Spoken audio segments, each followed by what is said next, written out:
సర్వోన్నతుడు సర్వకృపానిధి అయిన యేసుక్రీస్తు ప్రభువు నామమున అందరికీ వందనాలండి. దేవునికి స్తోత్రాలు. మనల్ని కాపాడే దేవుడు, కంటి పాపల మనల్ని కాపాడే గొప్ప దేవుడు, రాత్రి సమయమందు మంచి నిద్రను అనుగ్రహించి ఎందరికో లేని ఈ నూతన దినమును మన జీవితాలలో ప్రవేశపెట్టినందుకై సమస్త మహిమ ఘనత ప్రభావములు యేసయ్యకు చెల్లునుగాక. ఆ సంరక్షకుడైన దేవుడు ఈ నూతన దినములో మనకు అనుగ్రహించిన దేవుని యొక్క వాగ్దానము, కృపావార్త. కీర్తనల గ్రంథము 91వ కీర్తన 11వ వచనము. నీ మార్గములన్నిటిలో నిన్ను కాపాడుటకు ఆయన నిన్ను గూర్చి తన దూతలకు ఆజ్ఞాపించును. దేవునికి స్తోత్రం కలుగునుగాక, దేవునికి మహిమ కలుగునుగాక. మన మార్గాలన్నిటిలో మనల్ని కాపాడడానికి తన దూతలకు ఆజ్ఞాపించే గొప్ప దేవుడు మనం నమ్ముకొనిన యేసుక్రీస్తు ప్రభు. ఎందరైతే ఆయనను విశ్వసిస్తారో, ఎందరైతే ఆయనను నమ్ముకుంటారో వారిని కాపాడే బాధ్యత తీసుకుని వారి కొరకు ఒక దూతను పంపించే గొప్ప దేవుడు మనం నమ్ముకున్న దేవుడు. ఆయన ఎల్లప్పుడూ మనల్ని రక్షించాలని, మనం ఎల్లప్పుడూ ఆయన సంరక్షణలో ఉండాలని దేవుడు ఆశపడుతున్నారు. కాపాడుట హిబ్రూ మాట షమార్. షమార్ అంటే అర్థం భద్రపరచుట, లేకపోతే పాడైపోకుండా చూచుట. కాపాడబడటమే కాదు, మనల్ని ఆయన భద్రం చేస్తారు. మనం పాడైపోకుండా మనల్ని జాగ్రత్త తీసుకుంటారు ఆయన. ఎంత మంచి దేవుడో ఒకసారి చూడండి, ఎలా కాపాడుతున్నారు.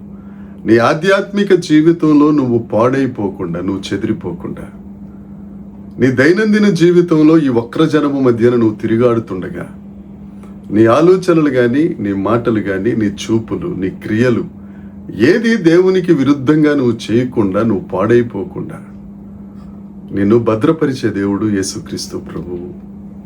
ఎందుకంటే ఆయనను నమ్ముకున్న వారు ఆయన వలె పరిశుద్ధులుగా ఉండాలని, ఆయన వలె నిష్కలంకులుగా ఉండాలని, ఆయన వలె సమాధానకర్తలుగా ఉండాలని దేవుడు ఆశిస్తున్నారు.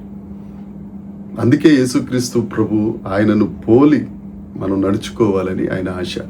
పౌలు గారు కూడా అదే అంటారు కదా, నేను క్రీస్తును పోలి నడుచుకుంటున్నా, మీరు నన్ను పోలి నడుచుకోనండి. ఎంత ధైర్యం కలిగిన మాట అండి.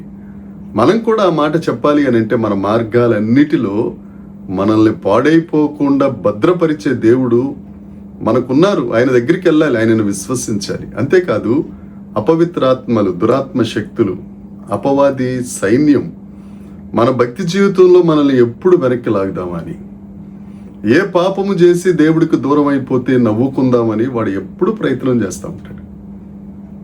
ఆ ప్రయత్నములన్నిటిలో నుండి తన గాయపడిన హస్తాలలో మనల్ని భద్రపరచువాడు మన మార్గముల్లో మనల్ని కాపాడడానికి నీ కొరకు ఒక దూతను నియమించునుగాక.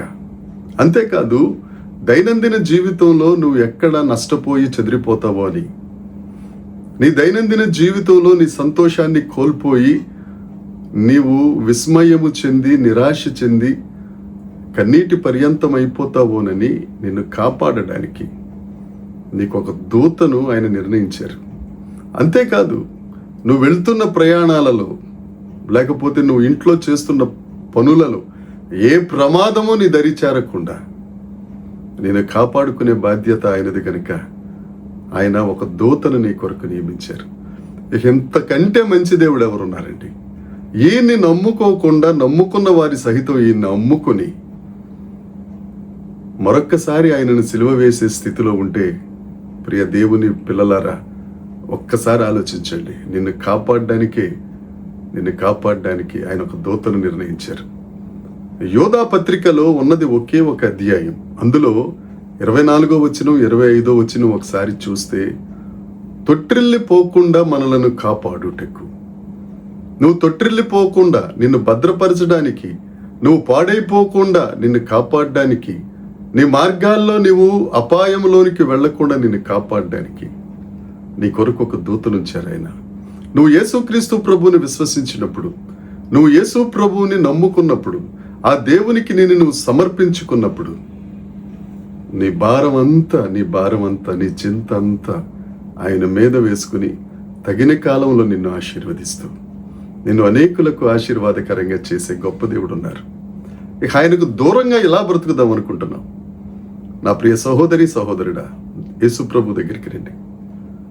ఏ ఏ పరిస్థితులలో నువ్వు చెదిరిపోయావో ఆ దేవుని సన్నిధి నుండి, ఆ దేవుని కాపుదల నుండి, ఆ దేవుని భద్రత నుండి ఎక్కడికి పారిపోయావో తిరిగిరా. నిన్ను కాపాడడానికి నిశ్చయముగా ఈ దినమున ఒక దూతను దేవుడు నీకు నియమించునుగాక. నీ మార్గములన్నిటిలో, అది ఏ మార్గమైనా కానీ, నువ్వు చదువుకుంటున్నావా, ఉద్యోగం చేస్తున్నావా, లేకపోతే ఉద్యోగ ప్రయత్నాల్లో ఉన్నావా, లేకపోతే గృహిణిగా ఉన్నావా, నువ్వు సేవ చేస్తున్నావా, నువ్వు ఏ మార్గంలో ఉన్నప్పటికీ నిన్ను కావలి కాసే ఒక దూత నీకు తోడుగా ఉండునుగాక.